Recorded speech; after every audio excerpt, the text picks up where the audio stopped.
This episode is brought to you by Lumina Growth Lab. At Lumina, we help professional learning and development companies who are struggling with predictable lead flow, a sniper approach to attracting the ideal clients, and a system that qualifies leads so they can have a smoother sales process, finally have scalability, and ultimately take their business to the next level.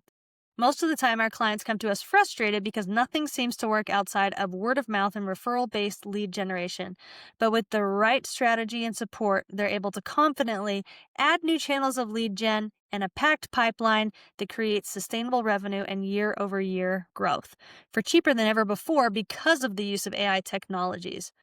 If that sounds like you or someone you know, connect with me on LinkedIn and I'd be happy to have a conversation with you about unlocking your business's potential. Now, let's dive into today's episode. Welcome to the Marketing Matrix. I'm your host, Lisanne Murphy, and today I am joined by the talented, one and only Mr. O'Donoghue. Paul, thank you so much for coming on the show today. Oh, thanks. What an introduction. I'm feeling the energy, feeling the love. So it's good to be here. Thank you. Yeah, I'm really excited. So, guys, I had an opportunity to meet Paul recently, and he's on the other side of the pond from me, and so he's generous enough to show up on a Friday morning to record this, guys, and it's Thursday for me, so I'm really happy about that. But I was really moved by Paul's drive and determination to do something that virtually no one else in his country had ever done before, and so I'm really excited for you to hear from him and hear his story. I'm going to take a second to introduce this powerhouse man, and I'm going to give him the mic to be able to share about what he does and the impact that he's making in the world. So today's guest is Paul O'Donoghue, founder and CEO of SalesStar, a global sales development brand that began 20 years ago in the spare bedroom of his South Auckland home in New Zealand. Paul started his career as an industrial electrician before moving into his first professional job as a sales engineer, where he discovered that technicians don't tend to be great at sales. All this shifted for Paul when he realized that his success in sales was 80% mindset and having the right systems. That insight became the foundation for SalesStar, which now operates in 9 countries worldwide, including New Zealand, Australia, the UK, Sweden, Spain, the US, Mexico, and Canada. He is the creator of the 9-step strategic sales system, Stop Selling, and Start Consulting book, and has partnered with Objective Management Group in the largest sales research project in history, analyzing data from over 2 million salespeople and 200,000 sales managers. Under his leadership, SalesStar has helped clients across every major industry. From the world's largest freight and logistics company to leading group home builders, construction supply, manufacturers, engineers, consultancies, IT providers, and architecture practices achieve remarkable results with clients averaging 37% year-on-year growth. Paul's mission is simple, guys, but powerful: to grow people, to grow sales, empowering technical entrepreneurs and professionals who never saw themselves as quote-unquote salespeople to thrive and scale their business with better sales systems. All right, guys, if that doesn't make you tingle on the inside and get you excited, then I don't know what will. So again, Paul, thank you so much for coming on the show today. What an intro. I don't think I need to say anything about myself. That was just wonderful. That's Paul, guys. We're going to close the show. You'll have to pardon the accent, based down in New Zealand on 2 rocks down the South Pacific. I do obviously get over to the States quite a bit. I need to work on my American accent, Do you have I always love hearing American accents from people with not American accents. Do you have a good phrase you like to say within an American accent? Most of my team are in North Carolina and Charlotte, and they've got that yo, come back now, you hear? Let's go. That's awesome. Yeah. I think it's just from Wayne movies, I love it. This town ain't big enough for the 2 of us. That's so good. My dad is a first-generation immigrant from the UK, from England. Well, And so he has, most of his siblings are still over there. Half of his siblings are still over there. And one of them, it lives in Manchester, England. And I was with him last fall, and I was asking him the same question. I was like, what is an American phrase that you like to say in an American accent? And his was, and what's funny is it was also a Southern accent, right? So I don't know what it is with you guys and liking the Southern accents, but he said his was, get off your horse and milk your cow. And Sounds like whenever another John Wayne phrase. exactly. So whenever he said that, I mean, like being my uncle, who's like just he's got a thick, thick Yorkshire accent. We all just died. We asked him to say it like repeatedly for 2 weeks. It was quite funny. Oh, that's funny too. Yeah, one of my partners is based in Yorkshire and Manchester as well. So, yeah, they can have very thick accents. Yeah, super, super thick. Well, it is so great for you to bring some Auckland, some Kiwi love here today, and really excited to have this conversation. So, for people that don't know you, Paul, share a little bit of of your background in terms of like why sales? Like, what was it about sales that makes you so passionate? Like, you dedicate your life to doing it, creating a company, being involved in the largest research project in the world. I mean, you have to be passionate about sales to do stuff like this, you know? So, Yeah, I'll try love and to keep know. this short, right? So, I think I left school and I didn't really know what I wanted to do. And I said to my parents, I want to be in sales. And my parents said, well, I don't think that'll amount to anything. You should go and get a trade. Like trade was seen as a more, probably more suitable for me at that time. Probably school wasn't really gelling with me. They couldn't see me going to university. So I went, hey, I'll become an electrician. I didn't even know what an electrician was apart from seeing my neighbors. They were electricians. They're doing pretty good. So that's the first sort of thing that came to my mind. And lo and behold, 10 years later on the tools, 10 years on the tools, um, what I realized is that I had this entrepreneurial burning inside of me. And naturally, I thought I was going to start my own business as an electrician. But what I realized is when I looked at electricians, they weren't that good at running business and they weren't that good at selling. In fact, they were undercutting each other, lowballing each other. You know, margins were slim. Some of them were going out of business. And I thought, that just doesn't make sense to me. There's got to be a better way. And so what I wanted to do is do another apprenticeship of sorts. So I went into corporate sales, and the first job I got was as a sales engineer. And because I was an industrial electrician, so they chose me because I had engineering diploma as well as my experience. But when I started the job, they gave me a set of car keys and said, "You're now in sales. Get out there and sell." And they never gave me any sales training. I didn't know anything about sales. I just went around and really based it on relationship selling. It was kind of about 3 to 6 month mark at work. And as an electrician, you're working with your hands. You can see the fruits of your labor at the end of the day. And you know that you've put in a good day's work and you've got a good outcome. But I remember vividly, like sort of 3 to 4 months, I felt like I was working hard, but I didn't really know what I was doing. And I couldn't see any fruits of my labor in sales because it was a pretty long sales cycle. And it wasn't for months later that I realized that sales really was about systems and processes. I just didn't understand it in the early stage. So I was inquisitive. I started to think about sales and how to be the best, not best engineer, because I was already a good, electrical engineer. I wanted to be the best salesperson. So I just threw myself at, reading a lot of sales books, following a lot of best in class sales people, and it just got the better of me. So with just a curious mindset. But I really felt that sales, like engineering and most technicians, have systemized every part of their business. Like, of course, you've got to have good systems if you're an engineer, good systems if you're an electrician or a plumber or a manufacturer.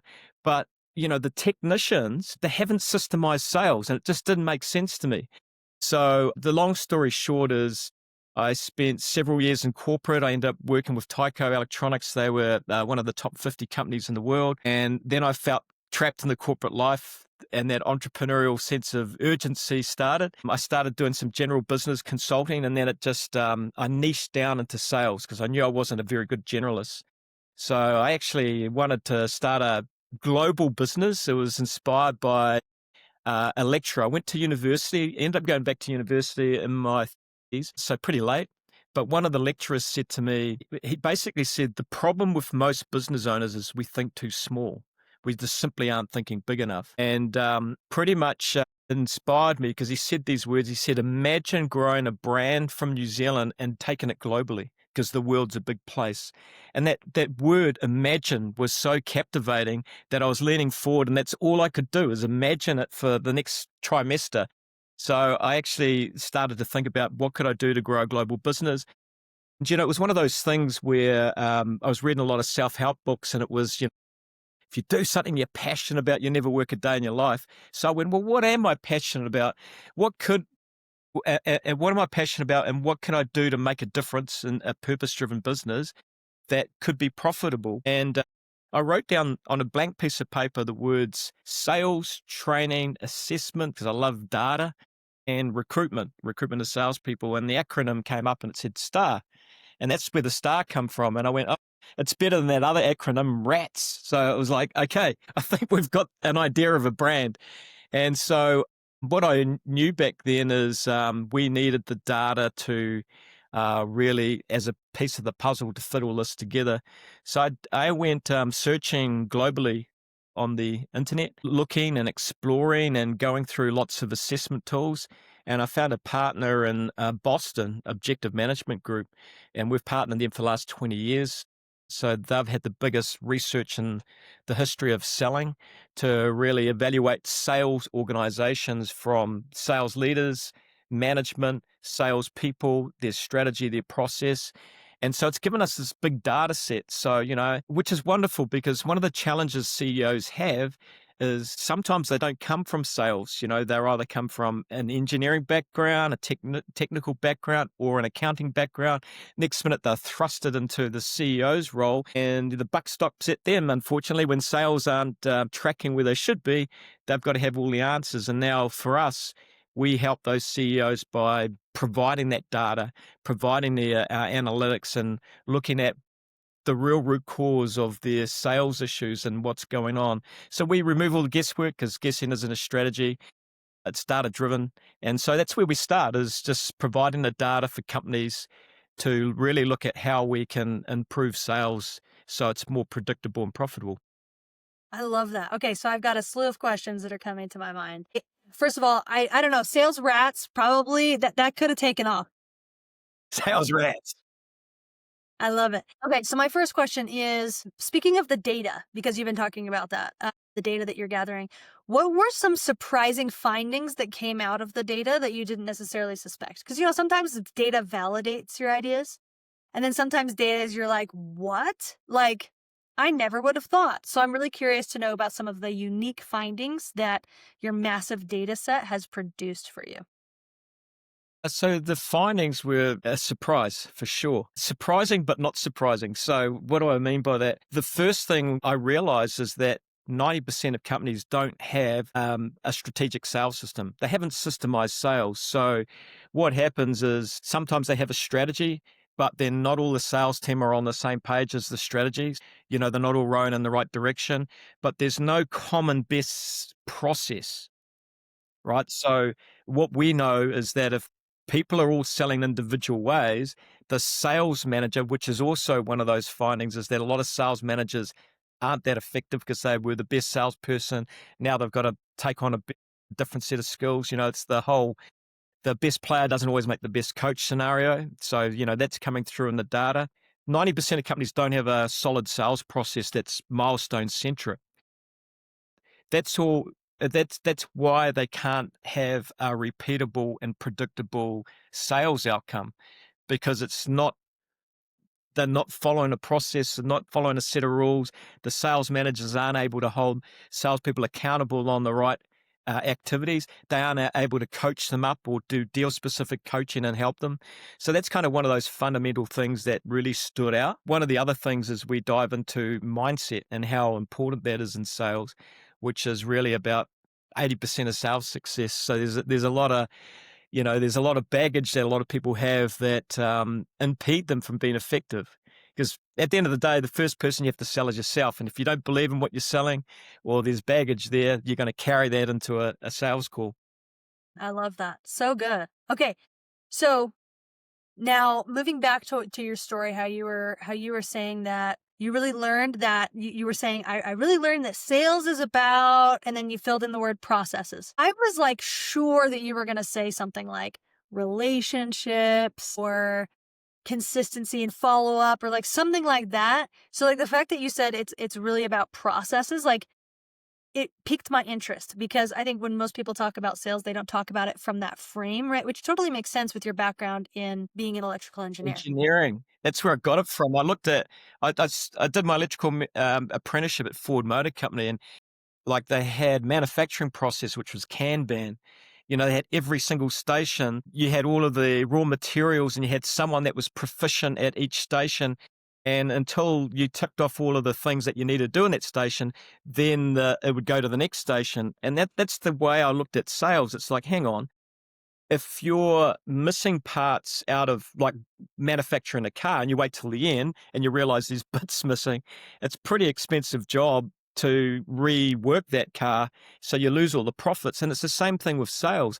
A lot of the times we get to the end of the sales process and we realize there's bits missing. Like we haven't qualified who all the decision makers are. We haven't qualified what their actual pain is, what their objectives are. There's a whole bunch of qualifying checklists along the way that should be baked into a sales process. So that's one of the fundamental reasons why companies don't get consistency. Now, you mentioned relationship. That's kind of table stakes, right? People buy off people they like and they trust. So cool. But, you know, we also see lots of examples where, especially in New Zealand, it's very casual. People don't tend to invest in sales training, so they rely on relationships. And then I see this time and time again, like they have a really good relationship, which they've developed for months or years, and then they realize that that prospect has bought off their competitor because the competitors ask better questions. So, you know, the key is the real key in sales is consultative selling. It's that consultative questioning. And for us, that really is the methodology we believe in, because at the end of the day, there's several things about that strategy. One is that the definition itself, our definition is enhancement of client profits. So how do you enhance client profits? You actually have to ask customer-centric questions to understand about their business, to understand what their objectives are, understand what their challenges are. Because if you can help them save money and reduce costs, or if you can help them grow their profits, or even better, do both, you are actually enhancing the client's profits. You're showing them a better way to make money than they've ever thought of. And then that elevates your relationship to a trusted advisor status. So when I first started in sales, like the relationship person, you know, you can have the best relationship, people still don't buy. And then there's also features and benefits selling. And when you sell too early on your features and benefits, you're actually being perceived as a pushy salesperson. You're presenting too early. I love it. I love it. Okay. So this is super fascinating, and I love the analogy that you use in terms of like a car production line, right? It really like makes it it's a tactile example for like how to think about sales as well. Here's the first one. So, first one is since you are an international company, and like you Mm-hmm. mentioned that like the cultural just the culture of like New Zealand, for example, is like more laid back. Like as you've gone into these other countries, do you see like there's like common bits that are left off of the car of sales in different countries? Like it's like in the US, they typically leave off this. In New Zealand, they leave off this. In Mexico, it's this. Like, is it culturally dependent, or is there like a universal like salespeople typically miss this in the sales process? Does that make sense? It's a really good question, and it's one that's quite fascinating, actually. So, first and foremost, I want to just talk about culture. It's one of the things I'm the most proudest of, because we've developed a really cool culture that's carried on through our partners globally. So that's just the company core culture. But in terms of what you're saying, sales culture and how they manage the sales process, we actually have a pretty, as you would expect, a real rigid process that people follow. And I can tell when our salespeople or our coaches who are selling and our partners are missing part of the process, because it comes up as a red flag. So generally for us, when we're selling, no, they follow a common process, but I can tell when we don't close deals, there are certain parts of the process that aren't followed. So obviously, that for me, we've got all the data behind that. So it enables me to provide data-driven coaching. right? So sometimes there's a pattern, and I'll give you an example of this. We follow, in fact, our consultative selling processes. There's 4 types of questions. It's situational, it's tension, it's effect, and resolve. So that just keeps an acronym nice and clean. But I always say good salespeople ask situational questions. That's who, what, when, how. The better salespeople ask tension questions, and that's finding out where the pain points are in a company. So, 85% of decisions are emotional. Pain points are actually getting people somewhat emotional. A players ask more effect questions. So the effect questions are asking the client, how does this impact on your company, or what are the consequences if you don't fix this? Can you help me understand what's the financial impact of this thing going on, or the cost of not doing something? And so those are the questions that start firing a laser beam into the limbic part of the brain, and it fires up the emotions. But it also, we call it a discovery meeting, because it helps the prospect discover what their problems are that are preventing them getting to their said goal. But it also helps them to discover the actual size, cost of not resolving this issue. So then they can decide how much of a priority this is. And obviously that helps you sell on value. So the challenge, and I talked to you before about mindset, and there's several things psychologically that people suffer from.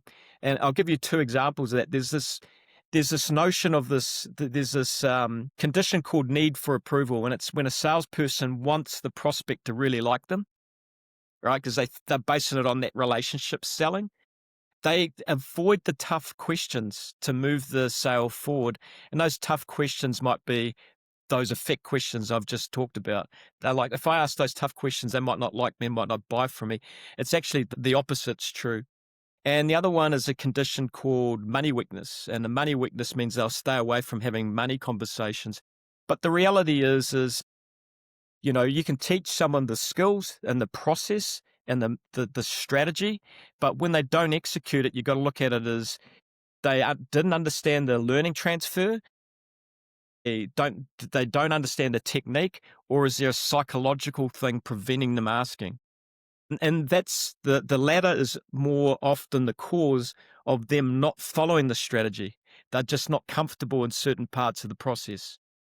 Wow, I love that. So fascinating. So, yeah, so what I'm hearing from you is that it's more based on the mindset of the person in terms of like what elements of the process they leave out than like like a national culture. Yeah. What's the good thing about having our partners worldwide? Like even in the US, we have partners that specialize in different niches. I call it niches, verticals. For example, Frank in Ohio, he's carved out a specialization in architectural companies. So the cultural shift is he can speak to those architects because he's sold into architects for years and years and years. And now he's got many architects that his clients, and he's done such a good job. So I think it's more the nuances in terms of the languaging that they use. And they're petrified of sales, the word sales, right? Most of our clients are. Most of our clients are engineers, technicians, consultants, professional services, and they see sales as a negative connotation, and always that's the first part of the mindset. It's reframing what sales is. Sales isn't what you do to someone. It's actually how you serve and help people in a consultative way. So it's just kind of reframing the word sales, really. So, and then we have Maggie who does pharma. We also have Jill who's specializing in manufacturing. So all of our partners around the world tend to come from specialization from an industry sector. And so the cultural difference is not just countrywide, but also their experience that they bring to the table. So we have a common sales process that then they can adapt and modify and talk about how this applies to specific industries. Yeah. So great. Okay, so tell me a little bit about the business structure of like how this is disseminated. Like is it mostly you're teaching frameworks to existing salespeople? Are you placing salespeople in companies? Like how does your business model work? So that's a good question. So we typically work with the entire company. So it's generally, our ICP is a founder, CEO who's distressed, frustrated, confused. They see sales as this big complex thing that they haven't been able to make work. They end up playing CEO whack-a-mole, get a new leader that didn't work, get a new CRM, get a new strategy, get a new process, get new people. And they sort of go on this vicious cycle of trying to guess what's broken and what's wrong. And so we help them get the clarity and the confidence that they need to start scaling, because we use data, we use science to evaluate the whole sales org.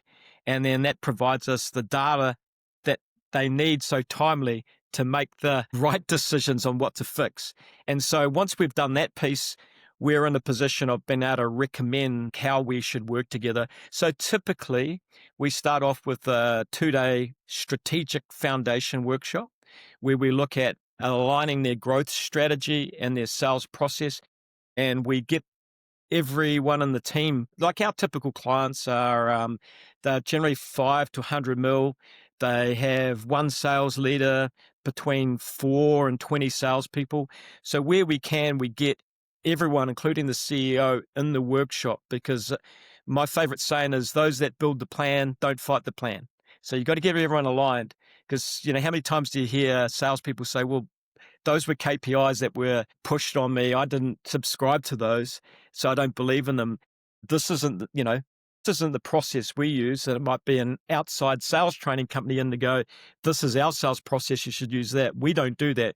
We help, we facilitate the sales process with the company. So it's their sales process, it's their strategy.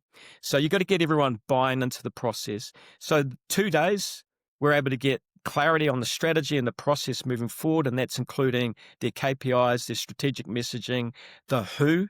Like, salespeople generally have the wrong conversations with the wrong people, so it's really getting clarity on their ICP and their 90-day goals. And then from there, that's the foundation. From there, we go into intensive execution and coaching.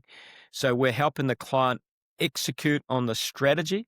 We're working with the sales leaders to become better leaders and managers, and we're working with the frontline salespeople to improve their sales effectiveness. And look, for us, we're positioned as a strategic sales partner, and so this is blue ocean. Like most companies that are small mid-sized companies, they'll have their CFO, partner, and accountant.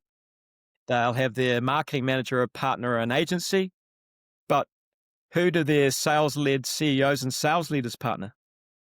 Ta-da! That's us. So we're their partners. And so through that process too, they might start to, as they start scaling, they need more salespeople, better salespeople. So we don't do that process for them. We help them build a rock-solid, world-class sales recruitment process. And so we work with them. It's a work with them to get that built. And again, featuring inside of that is the assessment tools we use, because they've already assessed their people. They know what good looks like and bad looks like. And now they can upgrade, because they're always looking at their candidates and assessing them before they've fallen in love with them. So they're making an objective view on that. So we have a 9-step process to take companies through that helps them choose sales people and ramp them up so they rise to the top of the sales force within the first year. I love how comprehensive it is, right? Like, and I love how you even mentioned how you're integrating like their strategy and how they're bringing people into their pipeline, as well as the process all the way to delivery, and also making sure that the right people are in the chairs of sales. Wow, Yeah. that's like a really comprehensive. I did this really cool podcast on Friday. I interviewed one of our clients. Part of what I wanted to do is get to the grassroots and meet my clients. I've neglected them because I've been growing, partners overseas. And this one client that sells car tracking products, it's a technical sale. He said to me, for 4 years, we tried to recruit, we did it ourselves, and, we sucked. We kept falling in love with the candidate, and we had, they just wouldn't sell. And then we went to recruitment companies, and multiple recruitment companies helped us, and none of them worked out. And I started to believe that it was the New Zealand market was too small, the economy was too small, the current incumbents were too big. And then we met SalesStar, and they used to put an ad in the paper and get about 12 applicants. So we helped them with the whole strategy. The first time we started working with them, they went from 480 applicants. And then they were able to use this process to scientifically identify the right candidates. They made 10 offers to 10 salespeople. And what happened through that process is 4 of them joined the organization. All 4 of them rose to the top of the sales organization. And one of them I interviewed, which the podcast will be coming out, she's completely smashed the glass ceilings in all levels. So the process works. I love that. I love that. That's seriously such an amazing story. And I also love that you're really working to get in touch with the clients that you're working with. Do you now you've mentioned quite a few of manufacturing type. Like, is that Yeah. really your industry? Is it Yeah. in mostly manufacturing? Yeah. Sweden, Lars in Sweden, all he does is manufacturing. And Manchester, factoring. So through New Zealand, Australia, a lot of manufacturing, but we've had to go wide because it's a smaller market. Yeah, manufacturing is quite a staple of our clients. That's fantastic. So what with like you mentioned that like you've been in such a high growth mode, like is that still like your big initiatives is in continuing to grow and expand? Like what's the focus for SalesStar right now? So, grandeur was world dominance and growing a global brand. And 20 years later, I'm going, do I need the complexity and the hassle of doing this all the time? Like I'm actually in a good position where, the EOS model, I'm the visionary. We have a very good rock solid leadership team. We're all pretty ambitious. But, we're really wanting to be selective of who we work with and obviously wanting to still have fun and to make a difference with our clients. So a couple of things. Probably the last year, 18 months have been softer market. You had the lead into your elections and then you have, I phrased it, the Trumponomics. It's all of these tariffs and uncertainties. And on the backdrop, you've got AI. So it's been a lot softer than it has been in previous years, and that's been really, really interesting. But again, we can weather the storm. We've been through global financial crisis and the pandemic. We actually tripled our growth through the pandemic, which was pretty cool. Let's go. So the goal, I'm actually one of the things we're wanting to do is it's more building a community. So business model is our coaches who are really experienced and really good at what they do. They have the relationship with the clients. So all our clients typically work in silos. It's hard for each of our clients to know who's who. Many years ago, before the pandemic, we used to have this program called the Sales Leadership and Management Academy, and all our leaders of our clients came together 4 times a year, and the room was electric. Like everyone spoke the same language and talking about growth, and they could relate to each other in terms of talking about the frameworks that we talk about.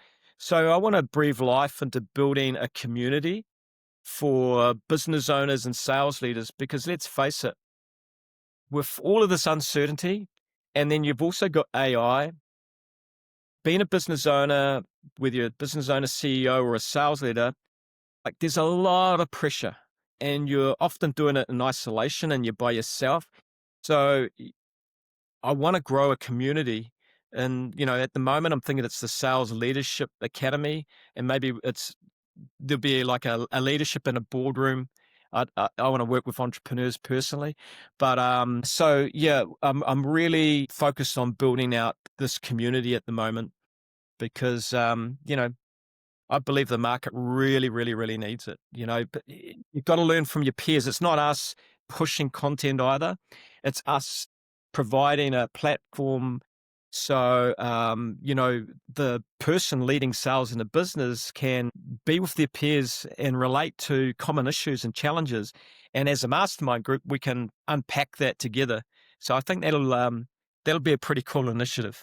Yeah, I love that. And really, really powerful. There was a group that I met through my podcast that is based locally. They work with automotive repair shops. So they're a coaching and consulting company that help the business side to these, brilliant technicians. And they had a live event at their venue, and they invited me to come. And so I had the opportunity to talk to all of them, and it was so fun to see them talk shop, literally, right? Like, because they're all automotive body shops, but talk shop to each other about, the struggles and the opportunities, and are you trying this? And I was just like, wow, like the value that's created by just creating a place for these business owners to connect, right? Because like you said, like being at the top can be lonely, right? And so connecting with other people that are in the same business and same industry is a really powerful tool. So I think that's a really cool initiative. I'm excited for you.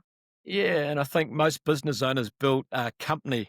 They haven't built it lonely. They don't want to be alone. So you got to have community. I was joined Entrepreneurs organization about 14, 15 years ago. So I've been a big part of EO, and I've always had entrepreneurs around me that you meet monthly, and you can share the good news that's going on, but you can also share the tough things, the struggles that all entrepreneurs go through. So I think a community of like-minded people is always something to aspire to. Yeah. So great. Well, Paul, it has been an absolute joy having you on the show today to be able to hear a little bit of your background and how you're like tenacious. You're like, I'm going to succeed no matter what. I'm going to do what it takes to figure it out. And I also love how you talked about how you applied your past experience to through a new lens, right? Like looking at sales as a process and as a series of events that will lead to a certain result, because it's easier to see where the problems are when you do that, and it's also easier to scale when that happens. So fun to hear about what you're doing, and SalesStar, not sales rats, everybody. And so thank you again so much for coming on the Marketing Matrix today. Well, it's been an honor, Lisanne. Just absolutely love being here. So appreciate your questions and your interest. Thank you so much. So, for people that want to get in contact with SalesStar or follow your journey or get in touch with you, I know you're working on your personal brand as well. So, give us the details of your handles, your websites. Where can people find you? People can find me. The main website is SalesStar, two S's in the middle, com. There's a story behind getting the .com, but I'll say that for another day. Or find me on LinkedIn.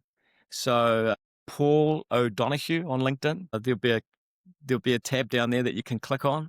So yeah, and what I'll do too for those that are interested, we've like anyone that's read this and is curious about data and wondering how their strategic sales system stacks up, we've got a complimentary assessment tool. So, it's 50 questions that take 7 minutes and gives them an amazing report on all of the things they're doing well and all of the opportunities that they can improve on to get more repeatable and predictable sales growth. I love that. Oh man, this is so great. So, guys, I'm going to put the links to all of those things in the episode notes so you can click on those directly. And again, I really appreciate your perspective on sales, because it's a unique one and a powerful one. And so it's been great to kind of dive into that with you today. Excellent. Well, have a fantastic Thursday. For me, it's Friday. I'm going to enjoy the weekend. So thank you very much for hosting.